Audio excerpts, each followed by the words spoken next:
Hello, welcome to another episode of Your World. This week host with me, Adrian Aryokusumo, and for the next 30 minutes, I will give you stories not only from home, but also from around the world. For the first segment, let's start with updates from Congo. A hospital in Kafumu treated over 800 monkeypox patients, with more than 70% of them are children. Meanwhile, flood has struck Morocco and Bangladesh, where over 4.9 million people have been affected. In Kafumu, South Kivu, over 800 monkeypox patients have been treated since June, with more than 70% of them being children. Tragically, 8 children under the age of 5 have died. 2-year-old Ansima contracted monkeypox from one of her 5 siblings, who have all suffered from the disease. Meanwhile, in a UN camp in Monigin near Goma, Imani is recovering after 4 days of free treatment. 3/4 of the patients there are under the age of 10, and health workers are seeing up to 10 new cases daily. The camps around Goma are overcrowded with millions displaced by ongoing armed conflict, complicating efforts to control the outbreak. At the Muja camp, charity workers are educating people about symptoms, stigma, and hygiene. The Congolese government plans to start vaccination this week, prioritizing children. However, the dire conditions in the camps are continuous influx of displaced people due to the conflict are making it increasingly challenging to contain the disease. The Dra Tafilale region in Morocco is currently grappling with severe weather conditions as unprecedented rainfall, combined with powerful thunderstorms and hail showers, has led to significant natural disasters. The heavy downpours have triggered torrents and floods that have wreaked havoc across the provinces of Ouarzazate, Tinghir, and Midelt.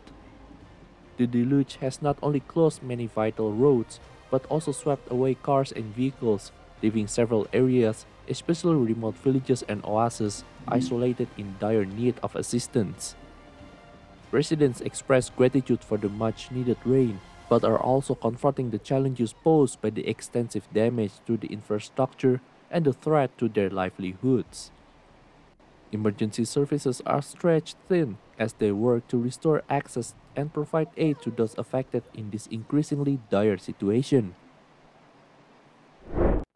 Floods have ravaged 11 districts in Bangladesh, resulting in 18 fatalities and impacting over 4.9 million people since August 20. The Disaster Management and Relief Ministry has reported deaths in Gumnila, Feni, Chattogram, Noakhali, Brahmanbaria, Lakshminpur, and Cox's Bazar districts. Approximately 945,000 families are stranded by the rising waters, with 284,888 people and 21,695 cattle seeking refuge in 3,527 shelters. The government has responded by allocating Taka 352 million in cash, 20,150 metric tons of rice, and 15,000 packets of dry food to assist those affected. Additionally, 700 medical teams are actively providing treatment in the flood-stricken areas.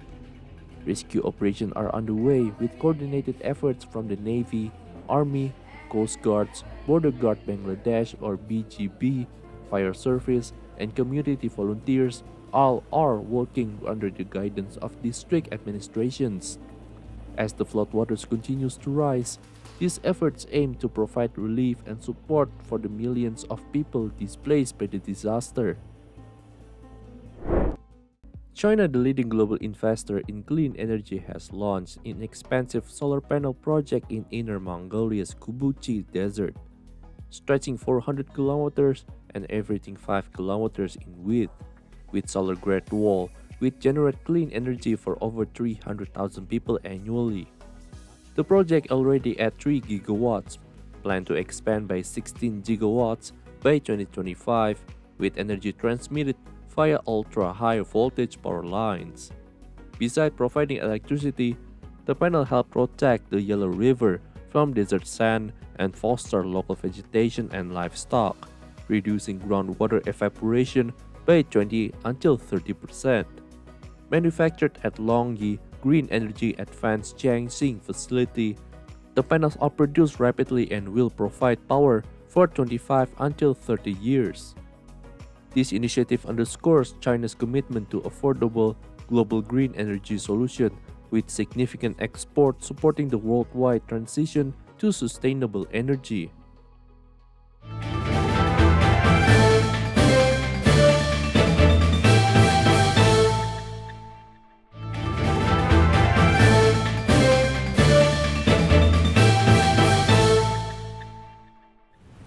And now let's continue to move to our home, Indonesia. Speaking during Indonesia Net Zero Summit in Jakarta last Saturday, Finance Minister Sri Mulyani stated that Indonesia is leading the way as the first country to take financial and economic measures for climate change. This and more, only on Your World.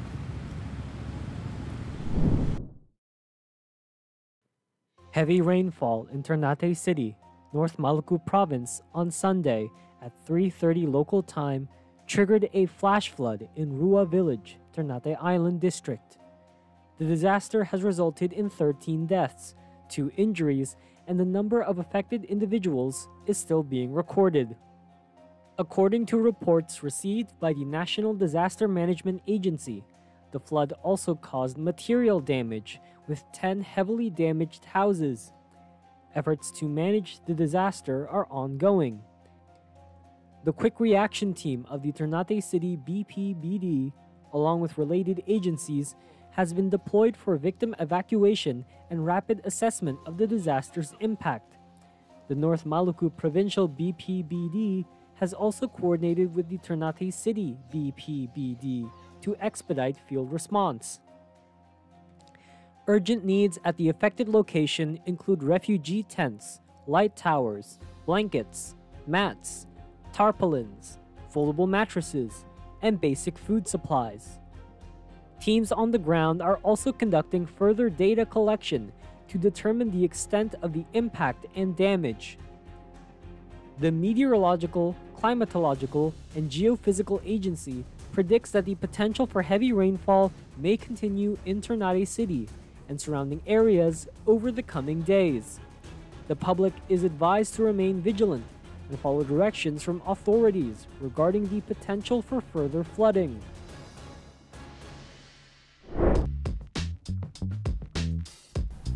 Speaking at the Indonesia Net Zero Summit in Jakarta on Saturday, Finance Minister Sri Mulyani Indrawati stated that Indonesia was the first country to push the international community to start taking financial and economic aspects into consideration when discussing climate change mitigation and impacts.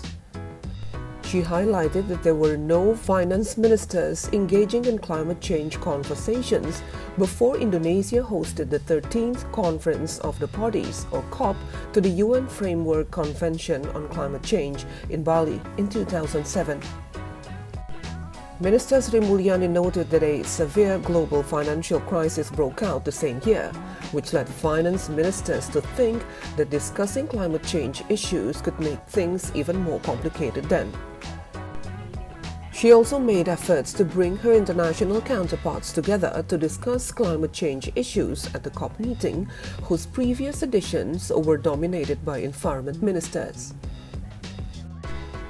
She explained further that the world needed to start taking notice of the fact that actions aimed at tackling climate change, such as carbon emission reduction, require strong backing from the financial and economic sectors. At the Indonesian Net Zero Summit, Minister Sri Mulyani received the Climate Hero Award for her commitment to addressing climate change through economic and financial corridors.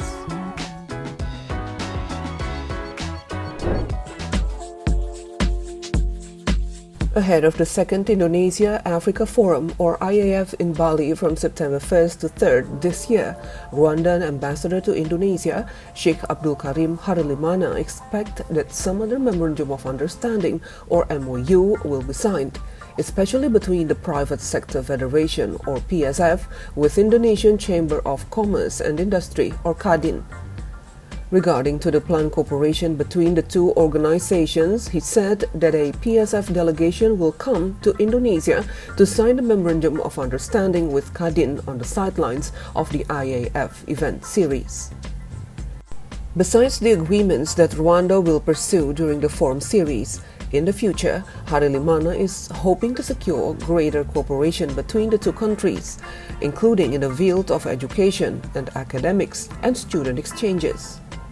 Rwanda is also interested in cooperating on visa exemptions for ordinary passports, following a previous agreement on visa exemptions for diplomatic and service passports.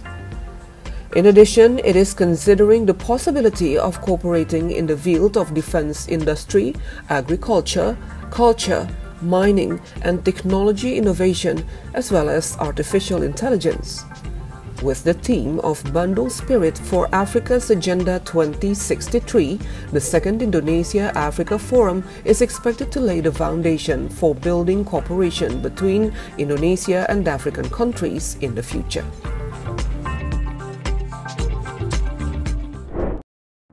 President Joko Widodo has confirmed to move to Indonesia's new capital city, Nusantara, next month, according to Minister of Public Works and Public Housing, Basuki Hadimulyono, and added that once the IKN airport operates in the first week of September, the president will move there.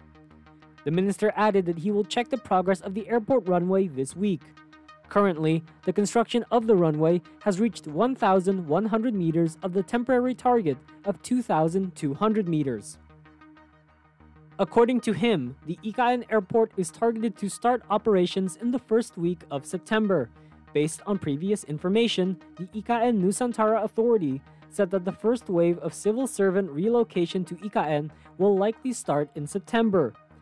The PUPR ministry is collaborating with several parties to provide supporting facilities at ASN flats, such as retail networks, expedition facilities, and communal spaces and shared spaces for residents.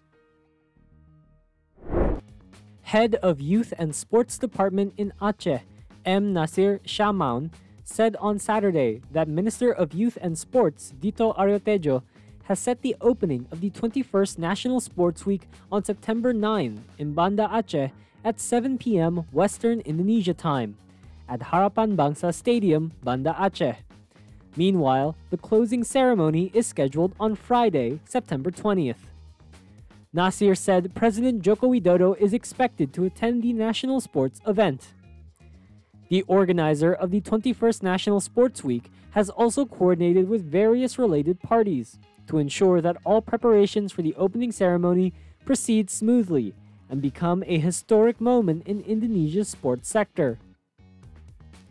Nasir also hoped that the success of the 21st National Sports Week in Aceh and North Sumatra can have a positive impact on promoting tourism and attracting investment in both provinces.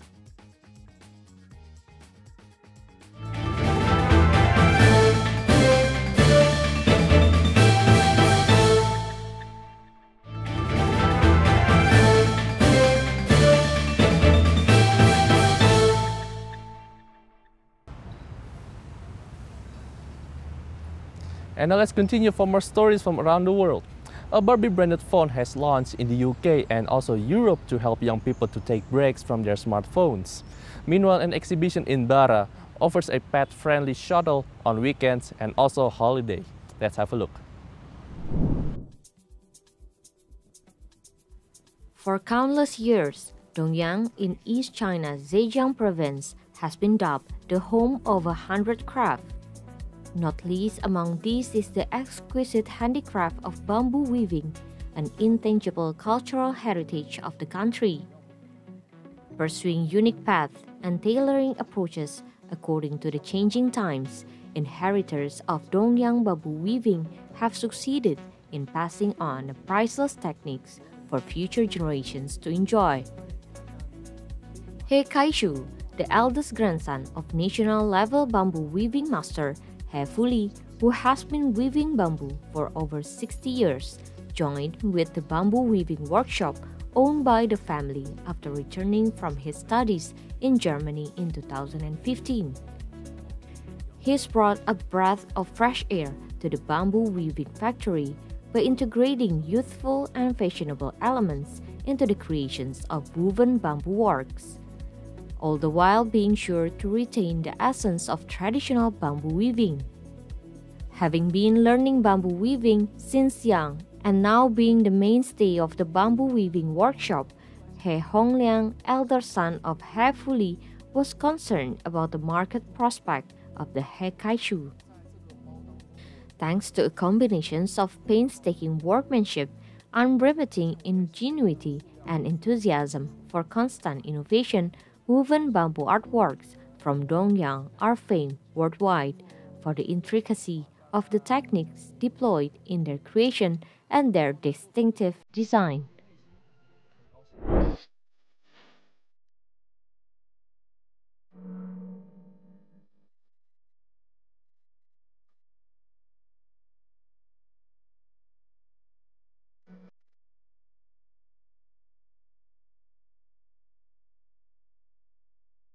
Nestled amidst the lush hills of Nagaland, India, lies Konoma village,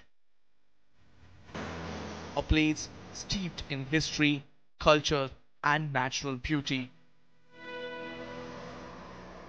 Known for its rich Naga heritage and commitment to environmental conservation, Konoma stands as a model for sustainable community-led tourism and biodiversity preservation.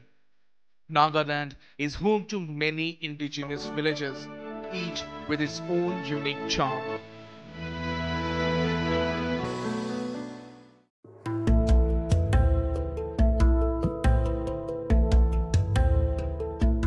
However, Konoma stands out with its well-planned layout, abundant homestay options, and breathtaking wildflowers. The village's stark natural beauty is maintained exceptionally well by its residents. One of the highlights of Konoma is the short hike that offers gorgeous views of the rice field.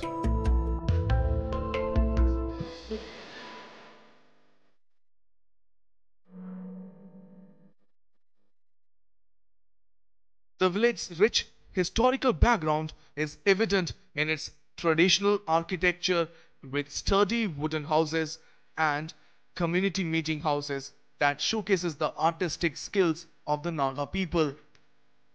Locals proudly preserve their heritage through traditional festivals, art, crafts, and folk music, offering visitors a unique glimpse into their vibrant culture.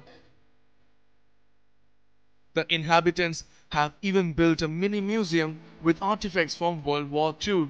Once known for hunting, the people of Konoma have transformed their practices to conserve wildlife and ecological diversity.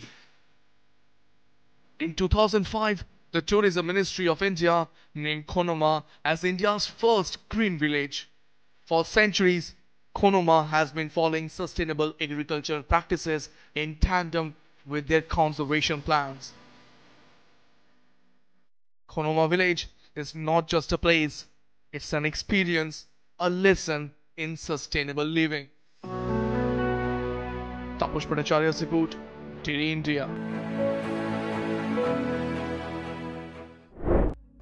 A new solution has been released to relieve parents from worrying about their children's smartphone use.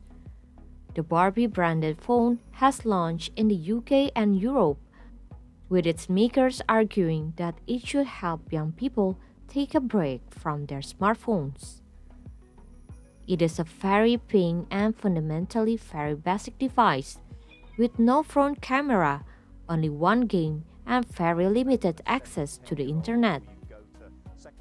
Manufacturer HMD, which also makes phones for Nokia, says it's trying to tap into what it calls a surge of people wanting a smaller digital impact on their life.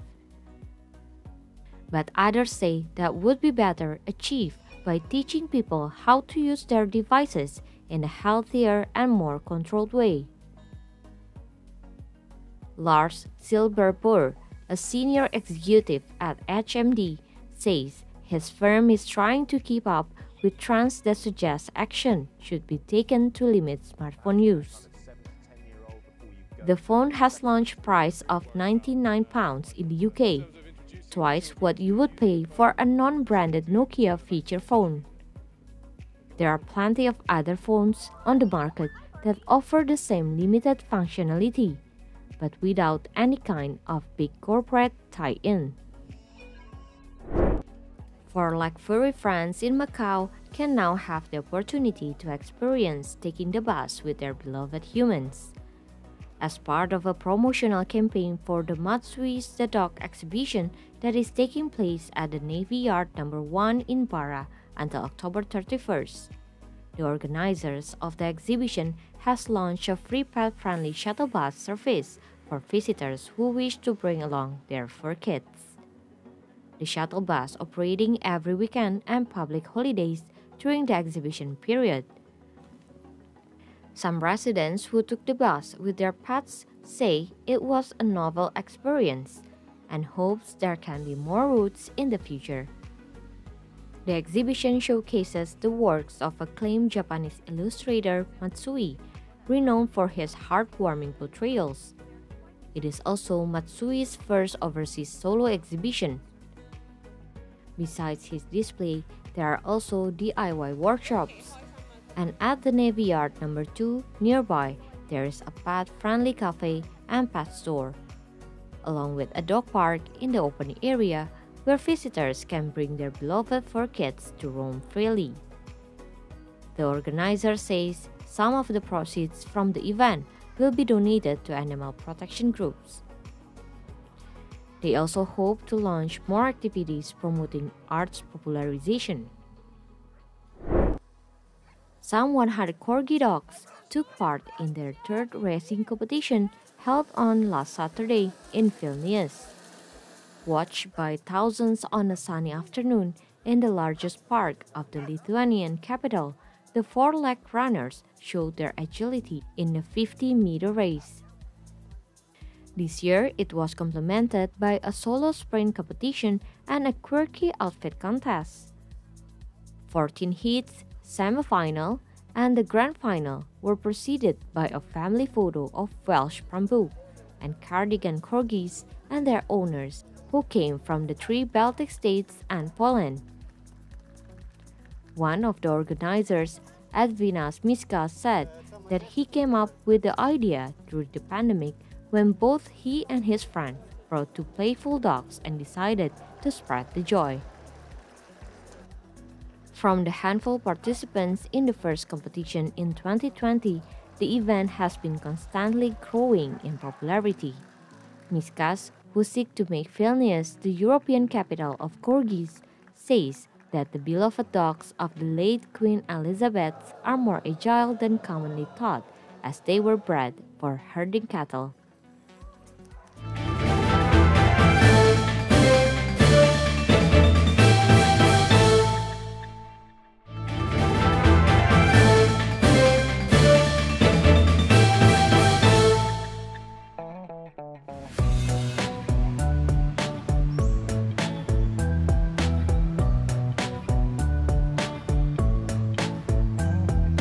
And that wraps up today for today's episode of Your World.